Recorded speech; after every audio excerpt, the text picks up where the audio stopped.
And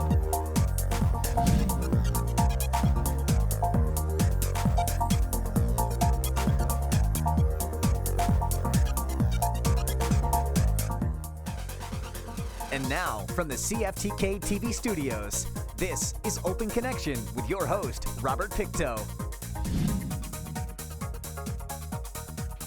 Welcome to Open Connection. I'm your host, Robert Pictou. Kitimat in the Tsimshian language refers to the Haisla First Nation as people of the snow. Before 1950, the Kitimat Township was a small fishing village. That all changed when Alcan initiated a $5 million project, the largest public-private partnership ever introduced in Canada at that time. On today's Open Connection, we open our archives to bring you this story from 1989.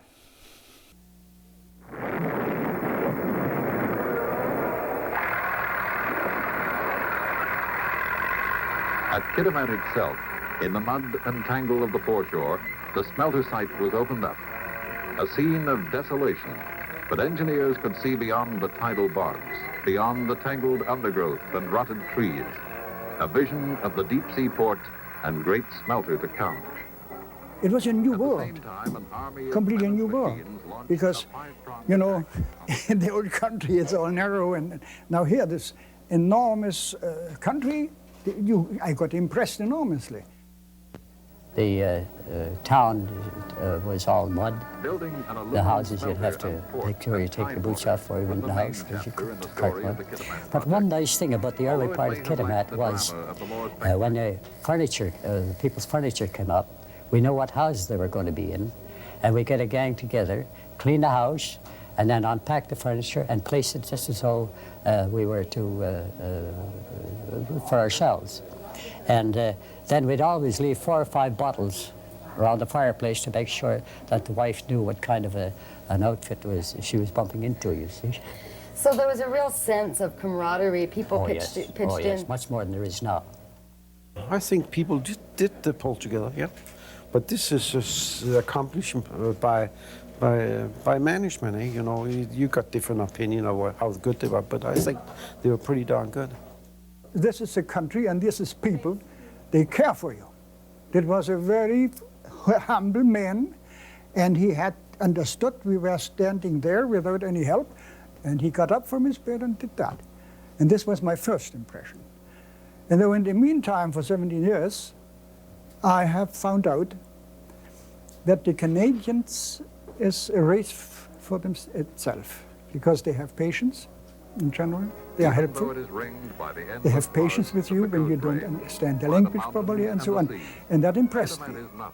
When I came here, I was unattached, of course, and I had to go to Vancouver to the hospital for a short stay, and I met my future wife there. She was a nurse there.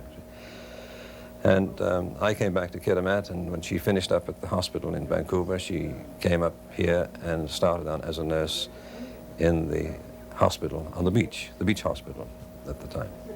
She came up in 1959, I think it was. And we married. Our 2 daughters were born here then. 3.5 years of work culminated in late July 1954. Power surged through to the pot lines. This was the start of aluminum production at Kitimat. We lived down at smelter site, and we had no way of getting into town. So all our activities were just down at the water's edge.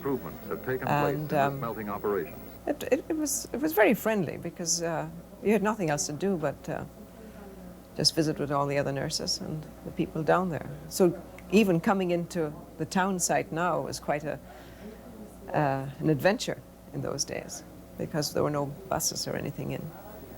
When we came here in November, it rains almost constantly all winter. It was a very, very wet year. And so there was no roads. You know, if you step off the plank, you sunk into the mud to the knees on the construction site. But it improved very, very quickly. There was no town site. That was built later on. In the first house, they started up in '54 sometimes. And the first house is on the corner of Oral Street. And that was the first house that was finished. We lived down in the bunkhouse down at the smelter site. The school was at and the hospital was down there. And No, there was no houses. They started building houses. I think we were the 4th family to live in Kitimat on Oriole Street. That was the oldest street in Kitimat. And when my wife came up in '54, there was no other store but the Hudson Bay down Smeller site. Butcher and clothing store and everything like this. And when the women wanted to go down and do shopping, they'd stand on the corner and a truck would come along. No matter what kind of a truck it was, they'd stop, pick them up. If it was a big gravel truck, instead of stopping at the sand hill to pick up his load to come back, drive the women down to the store. Same thing coming back, there'd be somebody to drive them back again. What did your wife think of this situation when she arrived? Well, when I left, I told Hulla that was the constructor who was putting up the houses. There was a big ditch in front of our place. And I told him to build a bridge across, so when the family come, they could go. He put a bridge, he put a plank down, a 10-inch plank, put it down this way and another one up this way. My wife got up halfway up the plank and she fell into mud. She says, "When's the damn ship leave again?" Open Connection will be right back after these messages. And now, from the CFTK-TV studios, this is Open Connection with your host, Robert Pictou. Thank you for staying with us. Between 1954 and 1956, Alcan's permanent workforce for production was mainly recent immigrants to Canada. At that time, high employment existed in the country for English and French-speaking Canadians. If you want to study a foreign language, go stand at the bus stop was a popular saying in the early days. Let us return to the archives as Martin Hawk shares how he heard about Alcan. In that office I worked, a young fellow, he went to Canada. His brother died. He came back after 6 months. And I noticed that he had money, you know, to give mother a new ice box and things like that. And then I asked him, and he told me that he went to Canada. Yeah, he asked me if I could help him to go to Canada. So I made, you know. Now, and then he went to Kemano, and he came back from Kemano. And in these days, in Kemano, you could make good money when you don't smoke and don't drink too much, right? And I have thought about it because I have 4 children, and I had lost everything in Italy. So I want to go to Canada because I try to see what I can do. From railheads far to the north and east, they moved into an area that had known only the transient passage of the Indian, the fur trader, the surveyor. Now men came into this wilderness to stay, carving roads to move machinery and supplies into the largest construction project ever undertaken by private enterprise. It was a violent change, very violent change. What were the most violent parts about the change? Well, I came from a big city, relatively big city, and to go from that environment to, through Vancouver, of course, to the environment up here, which was completely alien to me as a big city dweller. In other words, there was this openness, the mountains, being surrounded by the mountains, the isolation of living in a community well away from civilization. And it really was isolated because at that time, of course, the only way in or out was by boat or seaplane. And the temporariness of everything in Kitimat at the time, the bunkhouses, the cafeteria, the roadways, all dead roads, of course, gravel roads, cheek by jowl with nature being the stands of trees all the way around. And of course, as far as I could see at the time, the only existence at the time was in the smelter site. Although town site was earmarked, I think it was being cleared. I didn't know because being 6 miles away. And not having any reason to be in the town site area, I didn't visit it and didn't know what was going on. But my world consisted of the small area in the smelter site. And really, that world consisted of just 3 things: eating, sleeping, and working. And there was quite a lot of working involved, too. I personally worked long hours, anyways from 16 to 24 hours a day. I remember one time I was in the bunkhouse there, and I got in about 3 o'clock in the morning, and we fell into bed. I didn't even undress, fell on the bed, and next thing, no, I took my boots off, all right. And the next thing I know, Jack Lumley, who used to be in charge of the wharf, he come up, he says, we got a barge load of material there, will you come down? He says, what'll I do with it? I can't tell you on the television what I told him to do with it. But next thing I know, I'm standing up on a cold plywood floor, and I was awake, I'll tell you. We worked about another 18 hours after that. What was life like in the bunkhouse with living with a bunch of guys? Well, self-policed and all, I'd say. We had bunkhouse 5, that was all Alcan supervisors and foremen and stuff like that, and it was pretty well supervised. But Saturday night, nobody was supposed to sleep. And I remember well, 2 young fellas, young engineers, they went to bed on Saturday night. They made a mistake. Because some of us, I don't know who it was, I won't say anyway, they went in and got these tins of wet towels from the washrooms, dumped them all over their bed. And they got out of bed. They didn't go to bed that night, I'll tell you. Why weren't they allowed to sleep on Saturdays? That was an unwritten rule. You had to have a wee drop to drink. Out of the different things that you were doing over those years, over those 14 years, which jobs did you prefer? What was the more enjoyable? Well, I must say the mechanical part about it, which was on the crust breaker shop. With Ollie Boy was in charge of that at the time. So, no, I enjoyed that. I must say that because it was a job that I enjoyed outside of the line, sort of thing. I was you're somewhat of your own boss in a way. Open Connection will be right back after these messages. And now, from the CFTK-TV studios, this is Open Connection with your host, Robert Pictou. Welcome back to Open Connection. Midwife comes from the Old English word meaning with women, and since women have been the traditional birth attendants throughout history, midwives have existed long before babies have been born. Let us return to the archives as Margaret William recalls delivering a baby in 1960. An independent weekly newspaper with strong editorial policies reflects a deep interest in the town and its people. And a hospital staffed and equipped to city standards. I worked a lot in the maternity ward, which was my specialty because I had trained as a midwife in England. And I guess my biggest memory is I delivered the first baby in the new hospital in 1960. It was during the night, and I had called the doctor to come for the delivery, and unfortunately the doctor forgot that we were in the new hospital, and he went down to the old hospital. By the time he remembered and got up to the new hospital, the baby had arrived. Since the first ingot was cast at Kitimat in August 1954, continual improvements have taken place in the smelting operations to keep Alcan ingot in a leading position in world markets.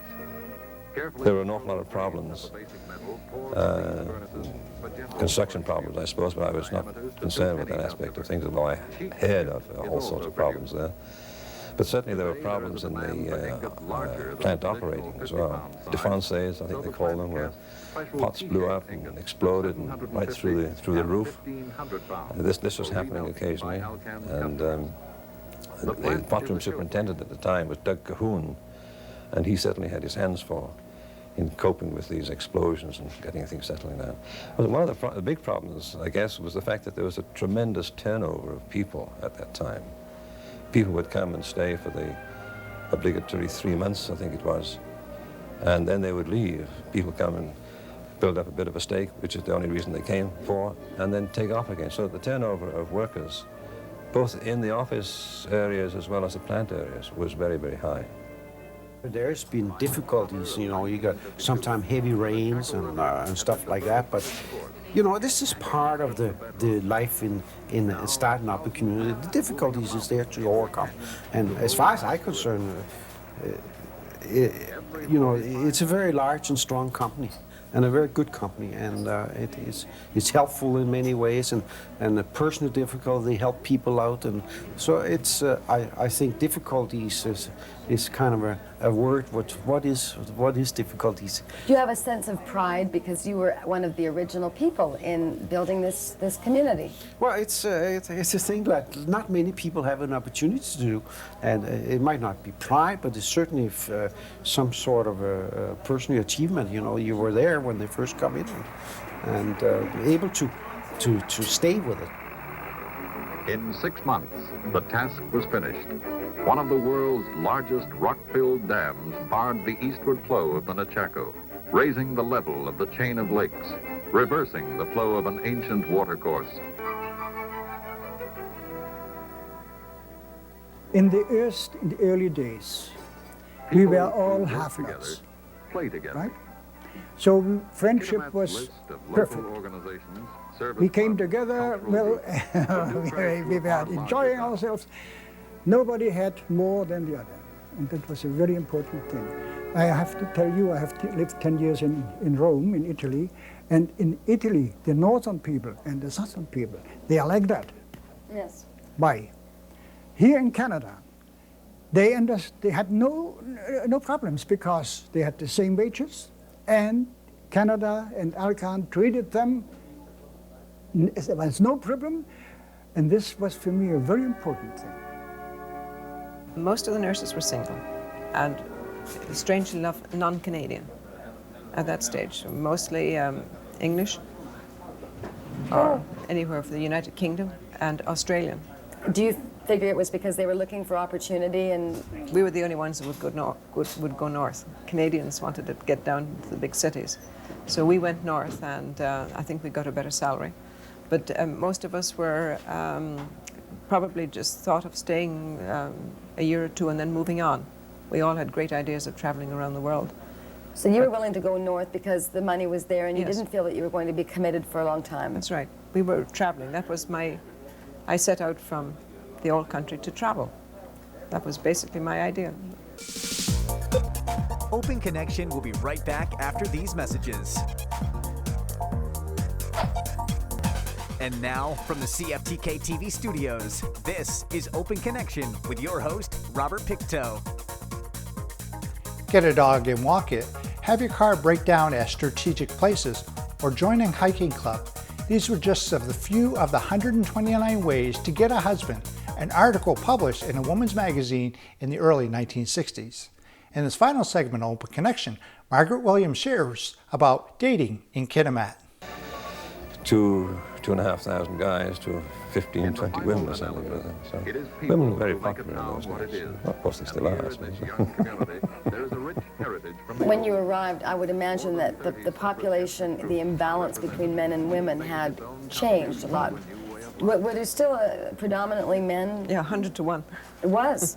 When we arrived, basically the females were the nurses and the teachers, and so there was lots of dates and lots of socializing. Well, yes, this was good for the women. Yeah. Oh yes, definitely. Another very fond memory that I have is that one of the patients that came in to the hospital just before Christmas was from one of the Saguenay ships, and he had some friends who insisted on coming in to see him at midnight, and I had the misfortune of trying to tell him that there were no visiting hours at midnight. But the next time the ship came in, they arranged a party for the nurses.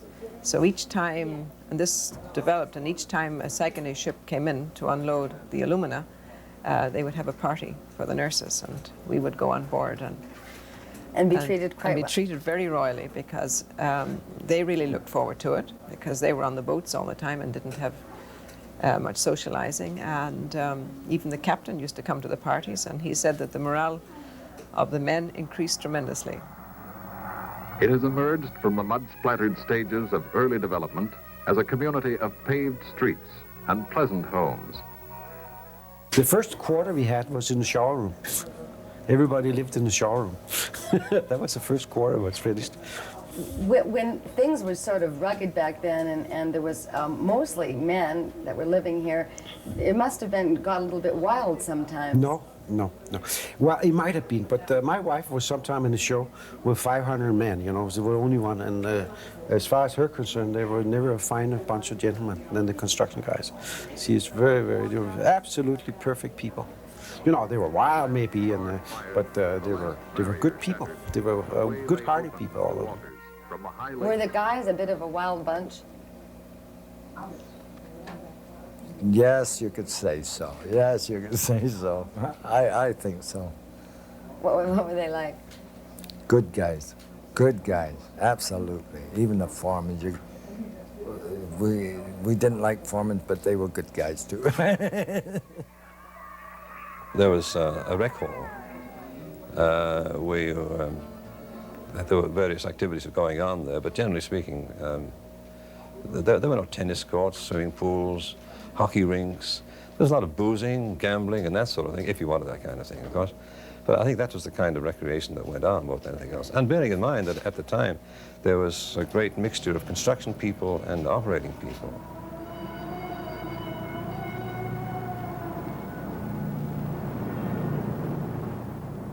So that you say the money was good. Absolutely. And how much were you making in '56? $1, I worked first in the plant, in the lines, but then naturally I was called into the office. So $1.65 in the beginning for everybody who started out. Beyond the mountains, restless waters have been tamed, a watercourse reversed, a town and major seaport built, and a great aluminum smelter now sends its products to the markets of the world. But even these achievements may well prove to be but the opening paragraphs in the continuing story of Kitimat. I was glad I came back. And another thing, I was so surprised to see how many have done so well in Kitimat. It's been fun, a real fun experience. It's 24 years is a long time to have been away. And it's good to be back. It's good to be back, and even the rain is typical. Nostalgic, quite nostalgic, yeah. Because one thing that didn't change was the type of weather we're having, where the cloud clings to the top of the mountain and also clings to the base of the mountain, so that we have a sandwich of clouds or whatever. That hasn't changed. But it's a reminiscence kind of trip, and I'm certainly enjoying it, very much so. My wife died in '74, so I've been alone and this is great. This is something for me to do, and meet all the old timers. I stood in a coffee shop the other day there in the mall, and there was two of us talking there, and before long there was 9 or 10 all around. How does it feel to see some of these old people that you haven't seen for a while? Lovely. Gosh, it was lovely. I was talking to my wife this morning. She says, how's the fishing? I said, I'm not doing any fishing. I'm running into guys that I knew when I worked here. So, I mean, say, they take up all your time. What kind of reminiscing have you been doing? Oh, with old Alec, a lot of reminiscing. All different things that we did when we were in the hotlines. A lot of laughing about... all the time laughing, all the time. Everything's a joke. Everything's a joke, and we don't think of all the bad times. Thank you for joining us for this episode of Open Connection. The greatest distance in the existence of man is not from here to there, but the connection from his mind to his heart. If we can conquer that distance, we can soar like an eagle and realize our immensity within. I'm Robert Pictou.